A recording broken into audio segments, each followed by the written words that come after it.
সপ্তম নম্বর বিষয় হচ্ছে আরাফার দিনে সিয়াম পালন করা। যারা হাজিগণ আরাফার দিনে ৯ জিলহজ হজ করতে আরাফার ময়দানে অবস্থান করেন, তাদের জন্য কিন্তু কোনো সিয়াম নেই। কিন্তু যারা আমরা বিভিন্ন দেশে অবস্থান করি, তাদেরকে আরাফার দিনে সিয়াম পালন করতে হবে। এটি অত্যন্ত ফজিলতপূর্ণ এবং গুরুত্বপূর্ণ সিয়াম। রাসূলুল্লাহ সাল্লাল্লাহু আলাইহি ওয়াসাল্লাম বলতেছেন, সিয়ামু ইয়াউমিল আরাফাতা আহতাসিবু আলা আল্লাহি আইয়ুকাফিরু সান্নাতাল্লাতী ক্বাবলাহু ওয়া সান্নাতাল্লাতী বা'দাহু। আমি আশা করি, কে বলছেন? আল্লাহর হাবিব সাল্লাল্লাহু আলাইহি ওয়াসাল্লাম বলছেন, আমি আশা করি আরাফার দিনের সিয়াম পূর্ববর্তী ১ বছর এবং পরবর্তী ১ বছরের জন্য কাফফারা। আরাফার দিনের সিয়াম পূর্ববর্তী ১ বছর এবং পরবর্তী ১ বছরের জন্য কাফফারা স্বরূপ রাসূলুল্লাহ সাল্লাল্লাহু আলাইহি ওয়াসাল্লাম বলতেছেন। তাহলে আমাদেরকে এই দিনের সিয়াম পালন করার দরকার আছে না নাই? অবশ্যই আছে। কিন্তু কথা হচ্ছে, বাংলাদেশে আরাফার দিন কবে, এই নিয়ে আলেমদের মধ্যে মতপার্থক্য, মতভেদ আছে না নাই? বলেন, মতপার্থক্য, মতভেদ আছে না নাই? আছে। একদল আলেমরা বলেন যেদিন হাজিগণ আরাফার ময়দানে অবস্থান করবেন সেই দিনই আরাফার দিন, সেই দিনে রোজা রাখতে হবে।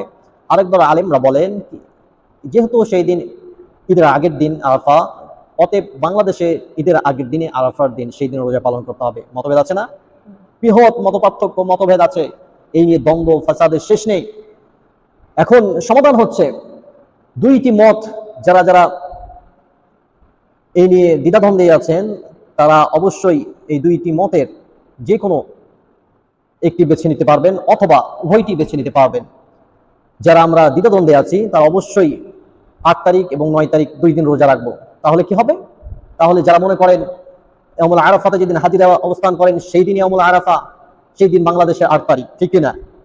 তাহলে আপনি যদি ২টা রোজা রাখেন, তাহলে বাংলাদেশের ঈদের আগের দিন ৯ তারিখ এবং ৮ তারিখ ২টি রোজা রাখলে সেই দিনের আরাফার দিন এবং বাংলাদেশের আরাফার দিন ২টাই আপনার হয়ে যাবে। এতে করে কোনো মতপার্থক্য অথবা কোনো ফিতনা, দ্বন্দ্ব থাকবে না, ঠিক কিনা বলেন?